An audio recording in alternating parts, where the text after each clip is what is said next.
طالبان د پاکستان له نفوذ څخه د وتلو په لټه کې هند سره مذاکراتو کې څه وایي دي، نو جزئیات هم دلته وګورئ او چینل هم سبسکرایب کړئ.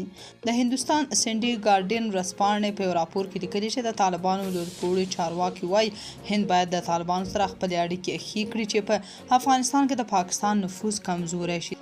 د راپور له مخې د طالبانو چارواکي وایي هند باید له افغانستان سره مرسته وکړي ترڅو په سوداګرۍ او نورو برخو کې پر پاکستان د افغانستان اتکا کمه شي.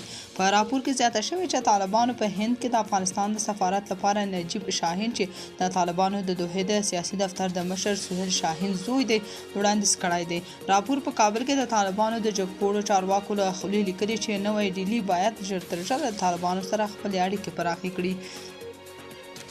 راپور زیاتوي چې د طالبانو چارواکو ټینګار کړی چې اوس د دې اړیکو د رسمي کولو لپاره مناسب وخت دی، ځکه د هند سیمه ییزه ستراتیژي ګټوره ده او کولی شي په افغانستان کې د پاکستان نفوذ چې د طالبانو دودیز متحد دی کم کړي.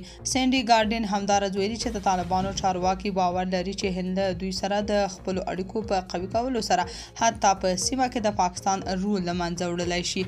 د هندي رسنۍ لیکلي چې طالبان هیله لري چې نوی ډیلي د افغانستان د روغتیا په برخه کې پانګونه وکړي ترڅو په دې برخه کې ګاونډیو هیوادونو د افغانانو احتیاج کم شي او له بلې خوا افغان زده کوونکو ته د زده کړې د سکالرشیپونو لړۍ بیا پیل کړي. هند د افغانستان له جمهوریت حکومت سره نه یوازې د سکالرشیپونو په برخه کې بلکې په بیلابیلو انکشافي برخو کې ډیره مرسته کوله. د هند په مرسته په افغانستان کې ګڼ سړکونه، ښوونځي، کلینیکونه او بندونه جوړ شول. د جمهوریت حکومت له پرځېدو څو میاشتې مخکې هند د کابل د اوسیدونکو د څښاک د اوبو لپاره د یوه لوی بند د جوړېدو لپاره تر 100 میلیونه ډالر زیاتې مرستې ژمنه وکړه. تاسو په دې اړه څه نظر لرئ؟ کومنټ کې شریک او چینل هم سبسکرایب کړئ.